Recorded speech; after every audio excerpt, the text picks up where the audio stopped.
Hi, welcome. Today we've got Vince Licursi, head coach at Bryant Stratton College, D2 JUCO out of Northern Ohio. Appreciate you spending some time with us. Thanks, Marty. I appreciate it. I've been a long-time fan of, the program that you bring out there. And anytime there's high-quality content out there for recruits, student athletes, especially when we're talking about baseball, I'm always a fan. So I really appreciate it, partner. So you've got a unique situation there at Bryant Stratton right now. Tell us a little about the program and where you guys are at and what's ahead for you.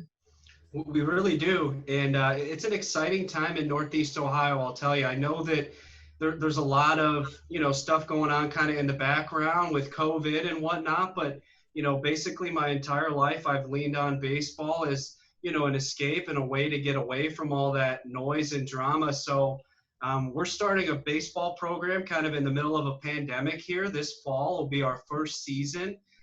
This last year, we've spent the majority of our time recruiting student athletes for that first class. We've spent a little bit of time on the class of 2021 as well, as we kind of look forward to building that pipeline of recruits for year two as well. But, before I get into the nitty gritty of what it's like being a first year program, the first thing that I like to tell people, and this is a great question that you asked me because you know that recruits and their parents are going to ask, we are brand new, but I don't consider for 1 minute of any day being a first year program. Okay. This isn't my first rodeo. And I mean that with no disrespect.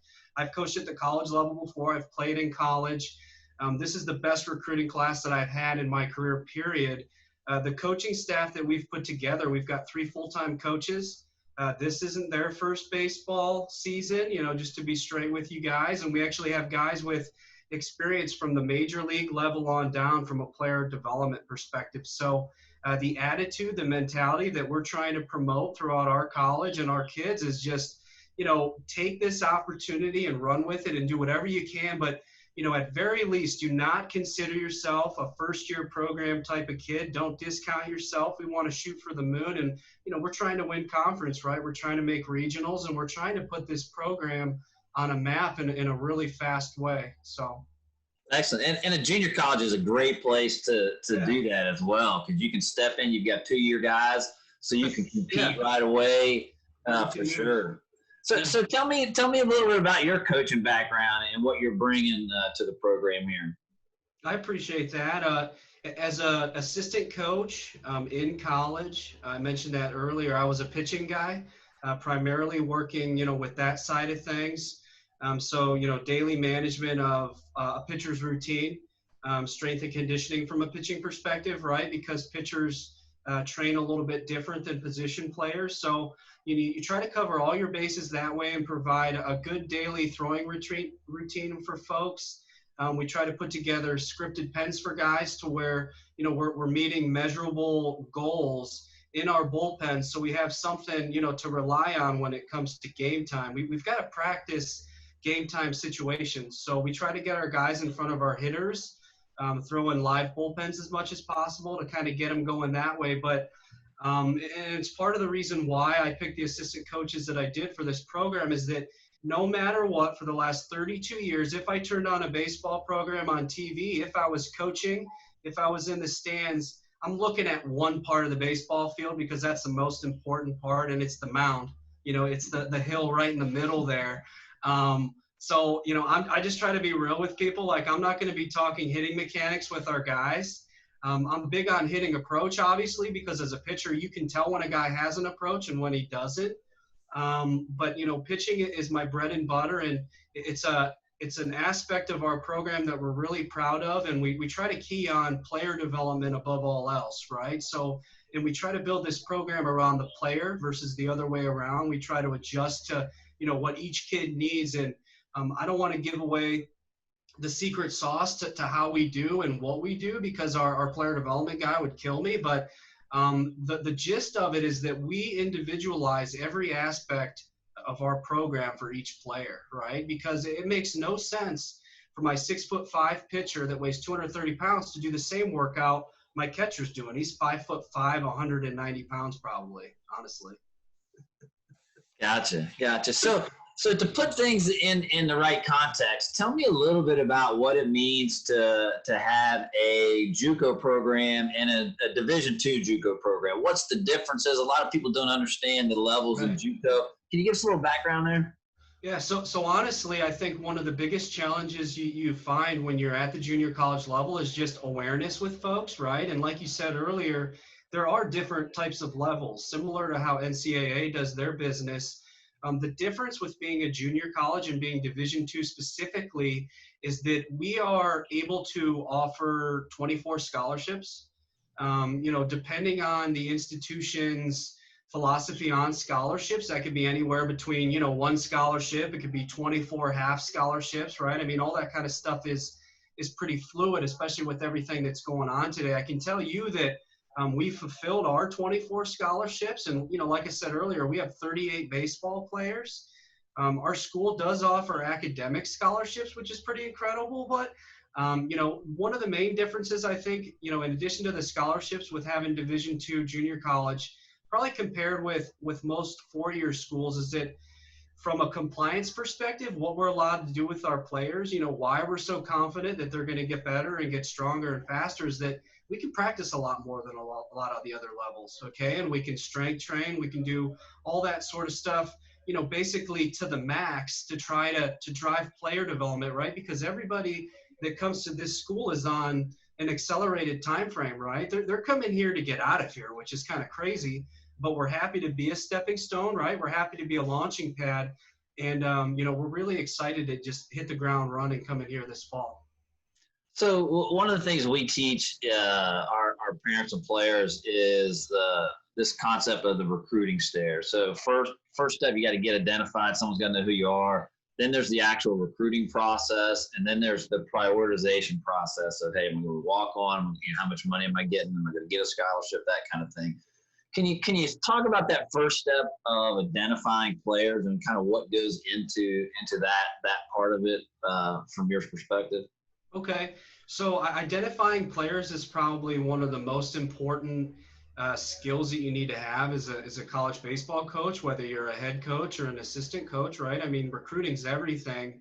With technology, I think that's enabled us to speed up the amount of quality and quantity in terms of prospects that we can find, but at the same time, one of our main recruiting strategies is just to lean on the relationships with folks that we have, either at the youth, travel, high school level, right? So we're talking, with guys that have been, coaching the players that we're recruiting for the last 5 or 6 years. And that's something that you can't replace, right? And you try to get to know recruits you're talking to the best you can, but, more often than not, it comes down to, trying to get to know somebody really fast within, 3 to 6 months or maybe even a year. So to talk to high school coaches, to talk to travel club coaches, to have those relationships, we definitely lean on those. And, just to add a few other ones, we do look at social media big time. And we do also look at recruiting services. So I think, from a coaching perspective at a high level, when it comes to recruiting, we try to find players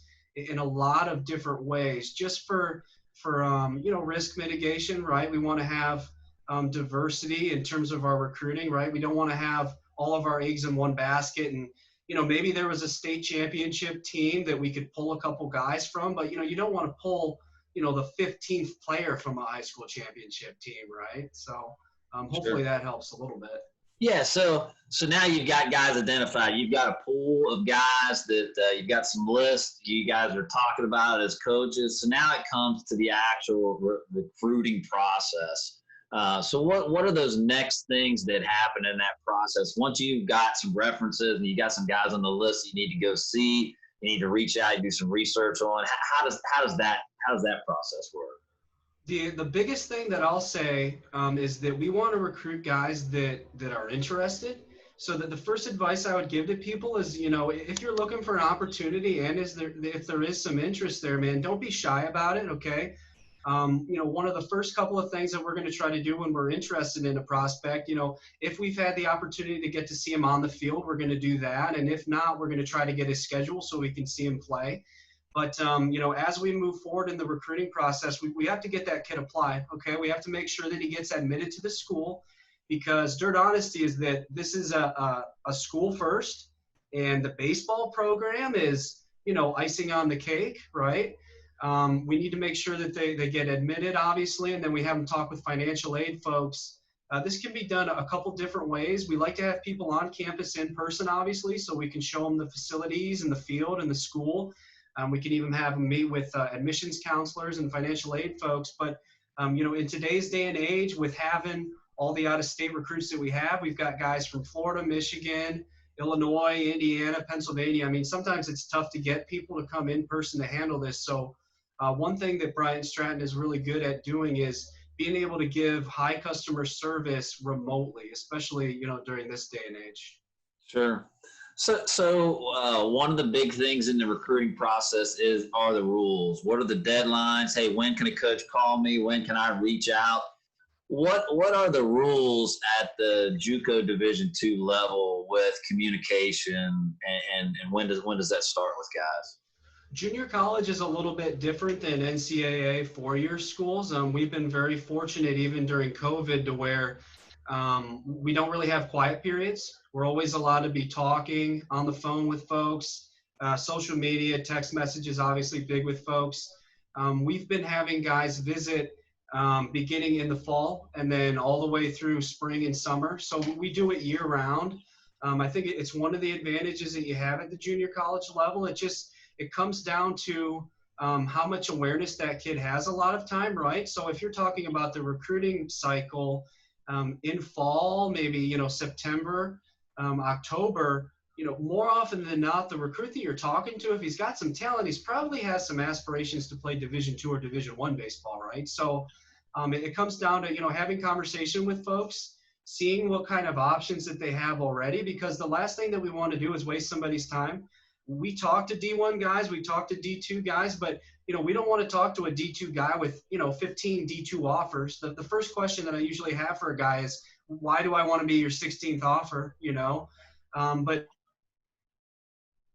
guys that maybe profile as a D1 guy, they know that to play right away, junior college gives them the best opportunity. So, but ultimately it comes down to fit for guys, right? Because you want somebody to be happy with wherever they're going to go.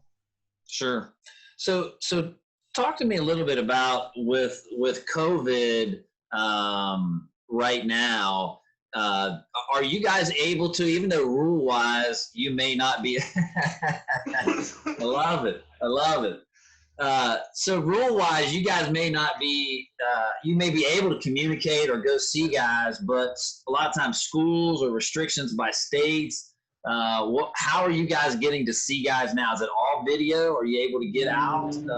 Where are you guys at now? As of today, right? So it's July 9th. We've been able to meet with folks in person. Now that's fairly recently. I can't give you the exact date when junior college started allowing in-person recruiting visits to happen, but it was less than a month ago, I think. So for a while there, all we could do was, virtual tours with folks and, get on Zoom calls like this one with parents. Fortunately, our school in our state, Ohio, as it stands right now on July 9th, we're allowed to bring folks in person. The only difference is that, we maintain social distancing, we do stuff like that, and we ask folks to take self-assessments of their health. Obviously, we ask them if they've had COVID recently. We provide folks with masks.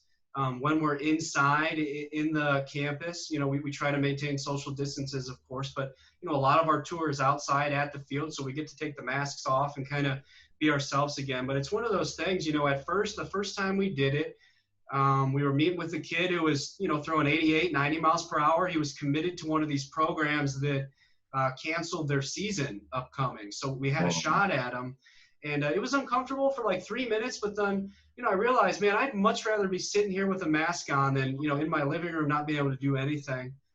So when it comes to baseball, I'll wear a mask. I'll put a funny hat on. I don't care if it gets me to be on a field or something, man. I think a lot of people probably think that way. For sure. So talk to me a little bit about the timeline or the time frame. Obviously, D1 guys are coaches and programs are looking way early, a lot younger guys, and that kind of has a trickle down effect through the different levels. But where are you guys at? And what year are you focusing on? And you can look at it from where are you identifying players at what age level, and then when are you starting to kind of pick up the recruiting process? It makes a lot of sense. Being at the junior college level, I think one of the differences you'll see between us and maybe a Division I program is that we don't get a whole heck of a lot of commits from like freshmen. We'll take a look at sophomores, and we'll put sophomores on our radar, and we'll take a look at them, make sure we get to go to games and do our due diligence that way. Generally speaking, I'm kind of a time is now type of guy. So it's been one of the main campaigns that we've been running for this year is to have a really strong first class. So we were mainly focused on seniors, 2020s. Moving forward, like I said, if we get somebody on our radar from the sophomore year, as it moves forward, as he gets older and he's a junior and he's getting better and progressing, at that point, if somebody's really good, we'll end up investing some time with them as a junior to try to lock them up a little bit earlier. So, man, you guys hit like the perfect storm as far as trying to get 2020s. With everything else that's going on, there's a lot of really good 2020s that were left unsigned or still in that game. So, yeah, that's a nice. Yeah, I'm sure you guys were able to grab some really quality guys. That's good timing. So, talk to me a little bit about events. A lot of parents, one of the first questions they ask, hey, should I be going to showcases? Should I be going to tournaments, playing for travel teams? What are the events or kind of the pipelines or certain travel teams you guys like where you've had success with guys in the past? Okay. Any key spots? Okay. Well, like I said earlier, we try to cast a broad net when it comes to recruiting. So obviously we go to a lot of different events. We go to tournaments and showcases and those sort of things. Based on my experience as a recruiter and now as a head coach, I can tell you that we also find guys at our own showcases and camps. We ran a fall showcase, and we actually ended up signing 8 players from that showcase, which I thought was incredible. It was a $20 showcase. This July 15th, actually in about a week, we're having our first summer showcase. It's $25. If you're looking more for instruction and development and that sort of thing, we're also running an event on August 6th. It's going to be $25 too, low cost. So what we try to do with these events is we keep the cost low. We keep the instruction and the showcase value really high for folks. Obviously, as a junior college, we've got contacts with pages and pages of folks across the country, right? Every Division I through Division III college coach, we've got their contact information for. So if you come at our showcase and maybe you're not a good fit for us, we're happy to pass your information along that way. But at very least, we can give guys an experience and kind of dip their toes into water, especially for underclassmen, younger guys that maybe aren't getting the exposure that they're looking for, because it's tough. If you're a 2024 and you're not 6'2", throwing 83, 84, it's tough to get on people's radar. So definitely good options for that. I'd recommend anybody looking for opportunity to check out our camps for sure. So talk to me a little bit about JUCO. So the traditional kind of thought process is, hey, you either have to have an academic problem or maybe you're trying to get into the draft early or something like that. That's kind of the typical thought. Like, it's kind of the old school thought. What's the look that guys should be looking at for JUCO? What does that bring to a guy nowadays? I think that there's 2 main reasons why kids are going to go JUCO. Number one, like you mentioned, in a lot of cases, for whatever reason, and there's a lot of different ones, at the high school level, kids had some trouble academically, okay? So I talk with folks that have attention deficit, ADHD, dyslexia, and they come in and they kind of tell me their story and let me know what happened. And then, when you look at their GPA and their test scores, it makes sense that they're like a 2.5 with a 15 ACT. The good news is that junior college, the standards for admission are a lot lower, obviously. Specifically talking to this opportunity at Bryant Stratton here, we are a junior college, but the campus is a private value-added school that provides a lot of added value to folks in terms of small class sizes, free tutoring, mandatory study tables. This school is designed for folks that really take their academics seriously, right? So Junior college can offer a kid an opportunity to hit the reset button on their academics.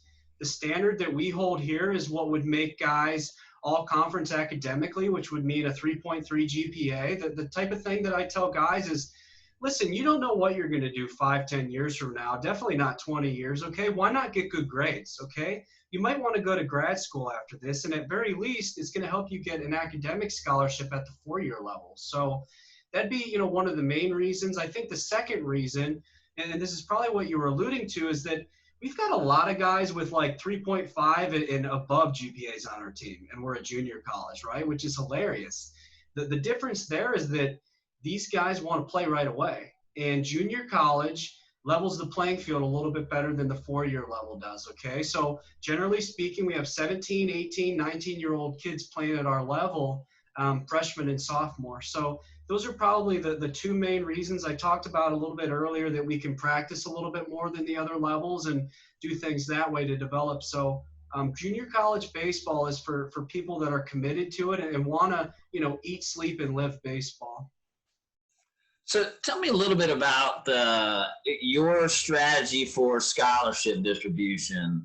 You're limited. You only get so many. So as you're looking at recruiting guys and trying to put guys on the field, do you have a strategy? Hey, I like to go so much for arms, so much up the middle. We like to how's that? Because that's a tough gig. Keeping people happy and making sure you get what you need on the recruiting trail. It's similar to a lot of things you have to do as a head coach, right? You got to it's a balancing act, really. We try to put kids in 3 different categories. Number one, we would have a walk-on category. There's a few different reasons why somebody would be a walk-on. Generally speaking, it's because they don't qualify for academic scholarships. And then, like you mentioned, NLIs, athletic scholarships, those are a limited resource. And once you run out of them, you can't go back to the piggy bank. So we try to be creative in the packages that we put together for kids. Like I said, we have academic scholarships, which is incredible. If you're looking to get an athletic scholarship, it's going to be dependent on a few different qualities. Athletic ability, obviously, we're looking for projectability. We're looking for measurable tools to where we can point and project and kind of see what this kid is going to mean for the program, and then, see what kind of future that he holds. It's something definitely not to be taken for granted for, okay? So talk to me a little about in the recruiting process. What are the measurables that you're looking at that'll get you to come see me play? And maybe we'll go position by position and you can talk a little bit about. So if I'm sending you a profile, an email, I'm calling you, I'm trying to highlight some of my measurables.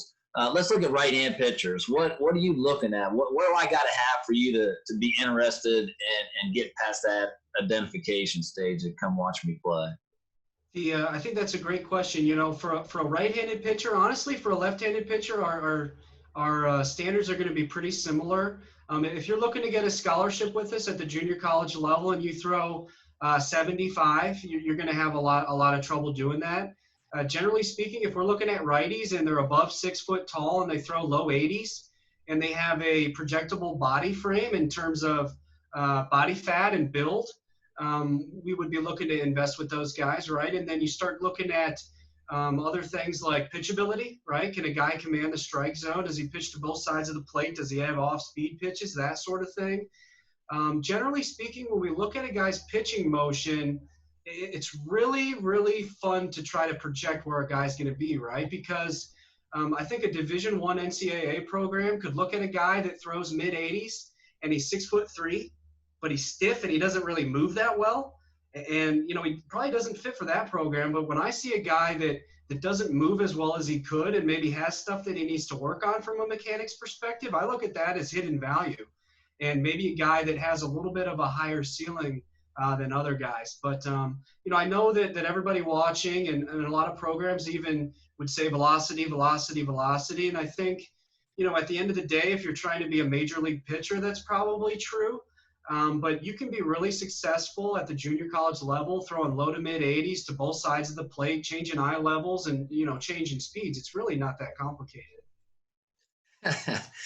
So let's talk a little bit about let's look at the corners. What are you looking for when you're recruiting corner infielders? Yeah, so corner infielders are one of the most fun positions to recruit for because there's a couple different ways you can go for it. I think I probably drive our assistant coaches nuts with kind of the different scenarios that we've thrown around at corner. Obviously, we want guys that can do damage at the plate. We will look at a guy's defense, but generally speaking, we're going to follow the pro model. If they can catch and throw the ball and get it to the plate or get it to the base, but drop bombs and hit doubles and triples and home runs, we'll take a guy.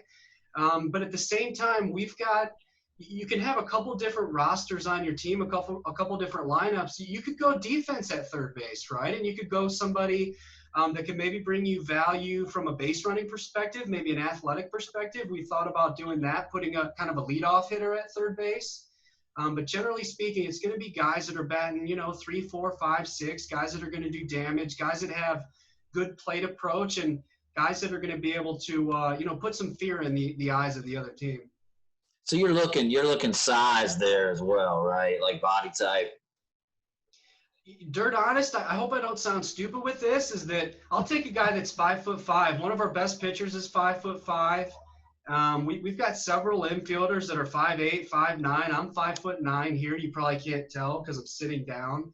Like I said earlier, our catcher's 5'5". Maybe that's, one of my weaknesses is that I'm able to give guys a shot that are probably getting overlooked because I think at the end of the day, not to get into, too much of the nitty gritty details, but to hit a baseball really hard, you got to have strong legs.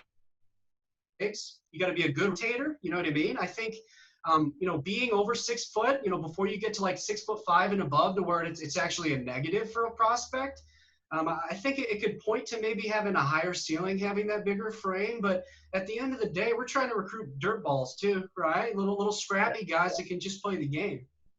Gotcha. So what about up the middle, middle infielders? What are you looking for there to get you to come see me play?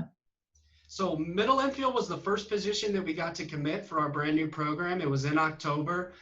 He's a middle infielder out of Florida. He runs a sub 760. He throws low 80s from shortstop, and he can hit home runs at the plate.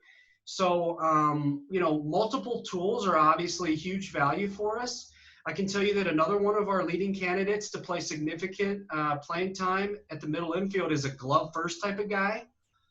He's a skinny, scrappy kind of dirt ball guy that can absolutely pick anything. So it just comes down to how good is your best tool.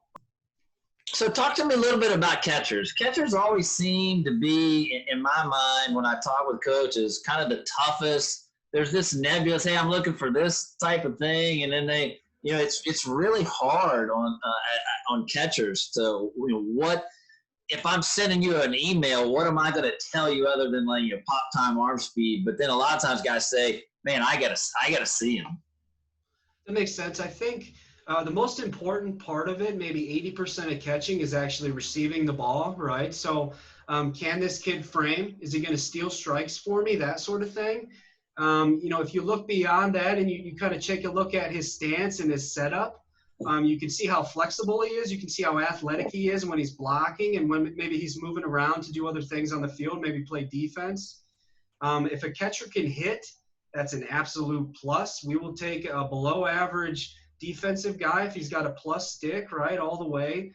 We don't pay a whole heck of a lot of attention to arm velocity, but we do look at arm action and see it that way. So obviously we're not going to have a catcher that throws 65 miles per hour, but the difference between a 73 arm and a 76 arm doesn't make a whole heck of a lot of difference with us, from a catching perspective. But generally speaking, if you're getting recruited by Division III coaches as a catcher, or especially Division II level coaches, you'd be a good fit as a catcher here at the junior college level. So what are you looking for to roam the outfield? What catches your eye and makes you go see a kid? A couple different things to look at. We like athletes, obviously. We like guys that can do damage at the plate. I think number one. Outfield is where we would look to put maybe an extra bat out there. Now, maybe if the situation dictated it, we would go, glove first out in the outfield and maybe get a little bit extra range there. But, I definitely value foot speed, right, because that equates to range and all that sort of thing. I don't really look at arm strength anymore from the outfield, just dirt honest. I haven't been coaching baseball but that long, but I haven't seen a whole lot of arms impact baseball teams from the outfield in terms of like assists and stuff like that.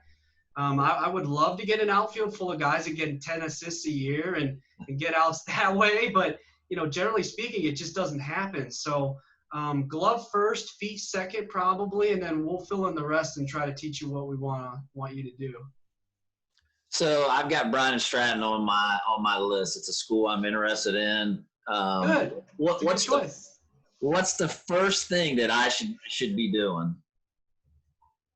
Are you talking about from a playing perspective or just from a communication standpoint, like to start that process or to start that recruiting process with you? I think that's a great question. Email, call, text, show up at your house. What are you looking for me to do first? The best advice I can give you is to have the kid reach out himself. If they're interested, there's nothing more that a coach likes than having a good baseball player reach out to him and let him know that he's interested. I know a lot of parents do a lot of the recruiting for kids, but, dirt honesty is that we can tell when a parent writes an email or sends the text. We can tell when we're talking to a kid or when we're talking to a parent. What I don't want to do as a college coach is be talking to a parent for a couple months and then, find out that I've actually been talking to the kid and, find out that the kid's really not interested. The parents just kind of shopping offers. Sure. So obviously video is pretty huge right now in the COVID world. What when I say, hey, best recruiting video you've seen, what comes to mind and what makes it good? I like to see front and back if we're talking about just about every position and pitching and hitting. I like to see a side view if it's showing the front of a person. I don't get a whole lot of value, looking at the backside of a pitcher in pitching video or backside of a hitter. Some guys might be different, but I generally speaking like to see where the ball is going if a guy's throwing it, right? See how it moves. I like to see how the hitter reacts to it. And obviously, when you're sending in hitting video, it's nice to be able to show the coach where that ball's going off the bat. You can tell a guy if a guy's rolling over, if a guy hits it off the end, if they're just showing a frame of the swing, but sometimes it's kind of hard to tell how far that ball's going.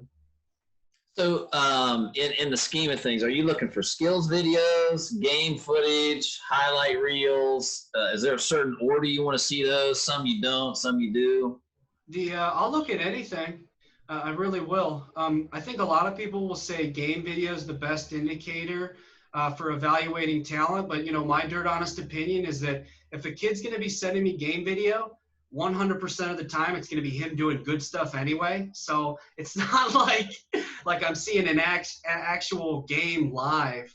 I'll look at skills videos, right? Because, you can pick up on different stuff. I think, the best answer is to try to cover all your bases and put together your stuff that way. Just kind of show everything. So what kind of platforms are you seeing video? You seeing video on Twitter, YouTube, guys sending it to you? How are you digesting that video? We get video a couple different ways. A lot of coaches from relationships that we've had from a recruiting perspective will send us video on guys that they know we might be interested in. Social media has played a big time role in what we're looking at. A lot of it's on Twitter. There's a lot of, incredible Twitter handles that will pass along people's contact information, their video, all that sort of stuff. And it really, puts kids in the driver's seats from a recruiting perspective. So we try to look at a little bit of everything.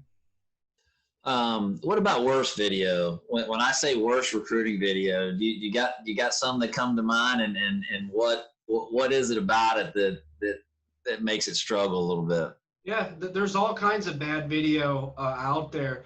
Generally speaking, it's when the person recording is like 300 feet away from home plate and they're showing an at-bat of a hitter. It could be somebody showing pitching video, and like I said earlier, it's showing their backside, and you can't see where the ball's going. One of my least favorite videos that I've been getting recently is I'll get a 15-second video of one rep, but in slow motion. That's like the most popular one right now. I can tell people on the flip side, the best video that I see is up close. It's clear. There's no shaking. There's no sound. There's no people yelling in the background. And in a perfect world, it shows velocity from a radar gun. That's been the top video that I've seen. That's most beneficial. All right, great.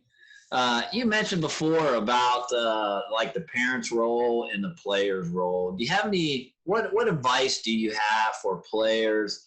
Maybe you got those young, like sophomores, juniors, kind of just starting in that process. What advice do you have for parents in this recruiting process?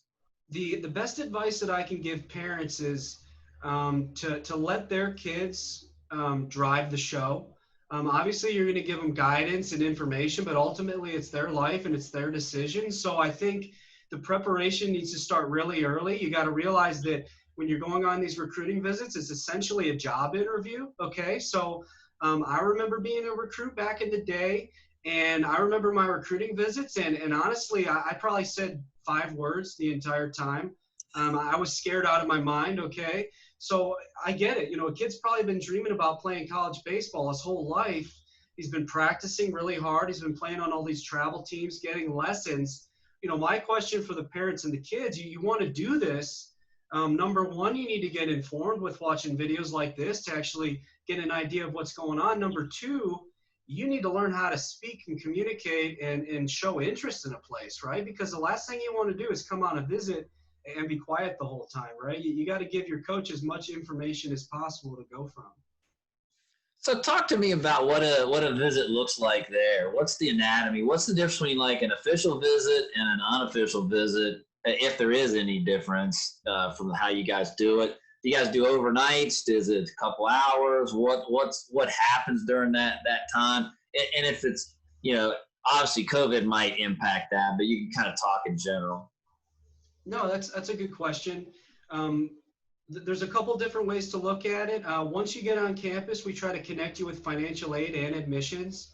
Obviously, we take you around campus and we show you the facilities. We do that sort of thing. We talk baseball big time. A lot of what we spend time talking about is just what the general expectations are going to be for you in this program. And we spend a lot of time talking about the academic side. The fact that we have mandatory study tables, that we have free tutoring. We've got resources for guys to grow and develop and get better. But at the same time, listen, man, I'm bringing you as a young adult. I'm not going to hold your hand to class, okay? I'm not going to ask your teacher for extra credit. That's got to be on you, and that's got to be part of, you growing up and as an adult, and also having ownership of what your future is going to look like, right? Because we don't know what we want to do. Maybe we want to be a doctor in 2 years. I can tell you this, if you get a 2.3 in junior college, you're not going to be able to be a doctor. You're going to have to go back to school to do that. So it comes down to, time management and all these sort of things, having priorities, being able to focus and avoid those distractions. But, a visit is a really good way to put your best foot forward, to get an actual glimpse of maybe what life is like on campus. And, I think it's definitely something that I would recommend for folks, even during COVID.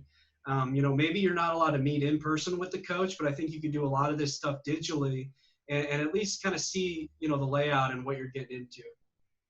So as you guys are making scholarship offers, tell me how that works. Does that normally happen on a visit? Are you doing that over the phone? Are you writing up offers? Are they verbal? So when a player's thinking about, hey, I'm going through this process, how does the offer part work for you guys? Yeah, I think that's a great question. And I think for a lot of your questions, I've answered kind of all the above. The truth is that if I really like a guy, I've offered him right away when I first talked to him.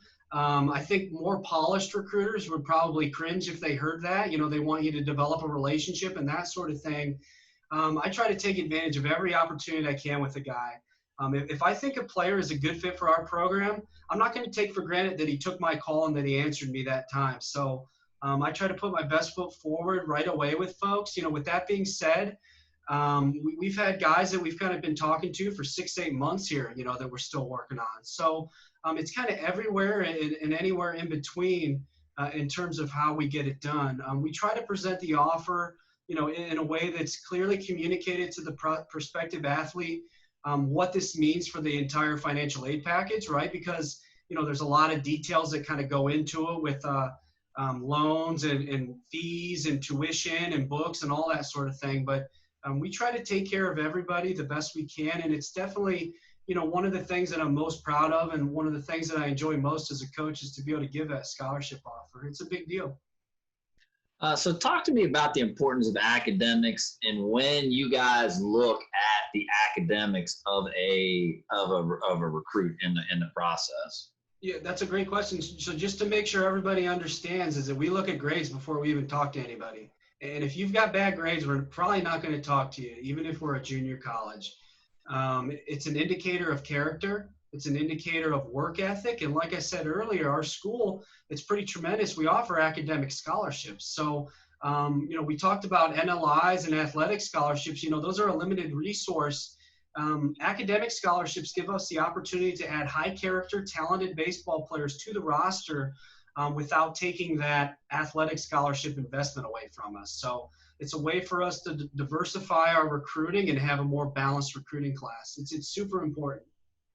So you mentioned earlier recruiting services. Are there any particular services or avenues that you like to get recruits? Because I get some coaches that say, hey, man, I get that stuff and I throw it in the trash. I get some that say, hey, man, this is really helpful and useful. Are there certain services that you like and have had some success with that maybe players would want to subscribe to or look into?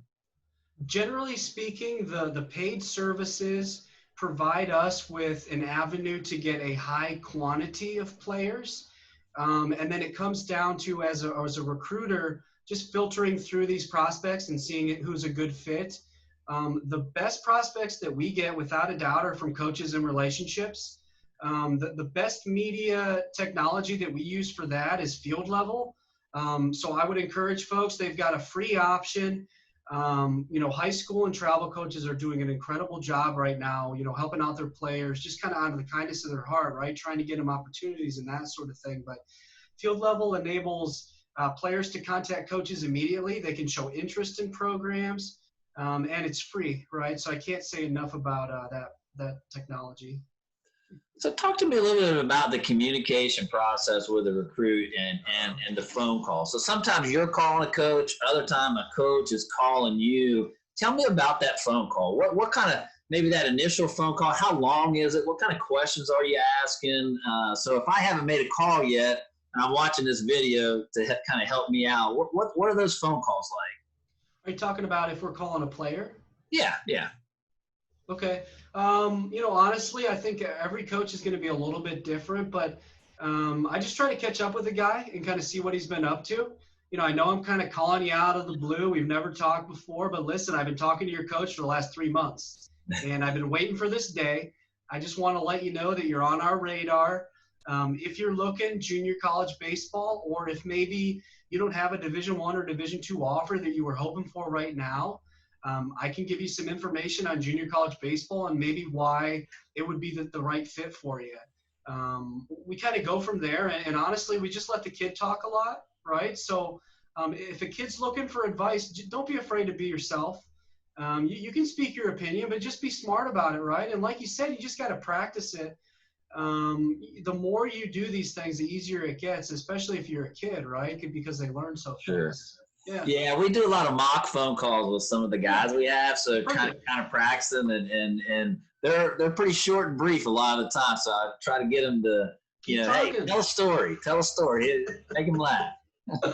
It's true. So what about emails? I'm trying to send you an introductory email to tell you about myself. What are some of the things? What's a good email look like? What's a bad email look like? My recommendation, when you're first emailing a coach, don't ask him for a scholarship right away. We've seen those. Those are off-putting. Like I said earlier, we can tell when a parent writes an email too. The best thing I can say is don't focus on stats. I really don't look at stats a whole lot. It's hard to verify high school and travel stats, right? And, if a guy has a single, was it a blooper over second base or was it a piss rod up the middle? So, we look at video definitely. I like kids to kind of get into, like you said, telling their story, right? Each kid's a little bit different, and you want to try to find out if a kid's going to be a good fit for you. So, you got to give as much information as you can about your career and your history. A lot of kids give references, which I think is really smart. Those would probably be the main things that we look at. So what about I get coaches that answer way different on this. So reaching out through social media, direct messaging, is that an option? Do you want kids to DM you on Twitter or one of the other social media apps, or is that kind of like, hey, let's email or have a conversation first, then do that? What are the rules as you see it in the communication world? I think the best advice that I can give for recruits is if you're going to send somebody a direct message on Twitter, assume that it's just as professional and in-depth and detail-oriented as an email would be if you're going to take time to do that. What I don't advise you to do, and I get these messages all the time, is just, hey, what's up, coach? But it's spelled WASSUP, and like you don't want to just do that. You got to put yourself in the coach's shoes. This is your opportunity to kind of showcase who you are as a player and a person, and you need to come out with your guns blazing, and you need to be ready to really sell and market yourself, right? Because, more often than not, you've probably been working hard your whole life at baseball, but you're going to need to start filling in the gaps and kind of taking your game up a couple levels to get to the college ranks, right? Because not a lot of kids get to do it. The cream rises to the top, but the folks that are talented, the folks that are ambitious, that put themselves out there, that are willing to have that courage to reach out to a coach directly, I think more often than not, they get an opportunity somewhere. Tell me about social media. Do you guys look up what a kid's posting out there? Are you doing some research on that to see because there's kind of a dark side to kind of there's a lot of pluses to social media, but I see a lot of kids getting in trouble with some of the stuff they're posting. Do you guys pay attention to that? Absolutely. Kids need to be careful with what they're posting on social media. For one of the main reasons it's going to be is once you post that, even if you delete it, it's never gone. It's always on the internet. It never goes away. We're not going to be as aggressive with our social media investigating like a lot of these other Division I programs do. I've heard about programs creating fake accounts, following kids. It's usually a really pretty girl. For all the recruits that are out there watching, like guys. It's what happens. We've had to talk to kids about what they post on social media. As an athletic department, we have to talk with our coaches with what they post, right? Generally speaking, we advise people to stay away from controversial stuff. If who you are is to be an opinionated person, I just ask that you do it respectfully, right? Because like I said, even if you delete it, it's always going to be on the internet. And who's to say, that your opinion as a 17, 18-year-old person isn't going to change in 1 year or 2 years. It's definitely going to change in 5 to 10 years. So you don't want to put anything out there that you'd be ashamed of. So tell me, you're on the recruiting trail a lot now. You're seeing a lot of kids, with the program now. Any interesting recruiting stories you got for us? Yeah, sure.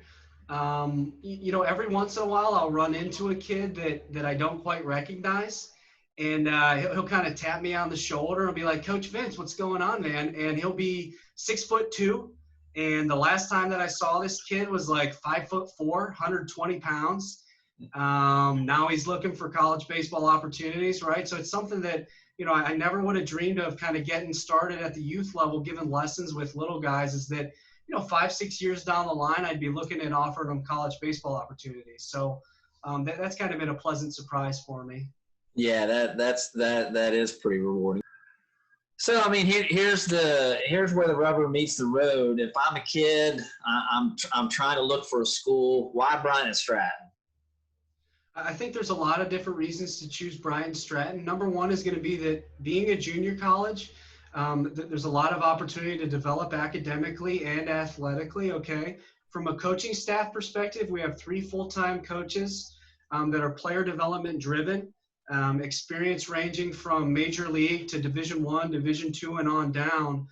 We individualize everything we do. We integrate technology, and all of our player development is measurable and objective, okay? So there's a reason for everything we do. We bring in players that are projectable, and we turn out Division I prospects, period. That's what we do. Awesome. Appreciate you spending some time with us today. We got Vince Licursi, Bryant, head coach at Bryant Stratton College, Division II JUCO. Appreciate your time. Thanks, Marty. I appreciate it. It was a blast.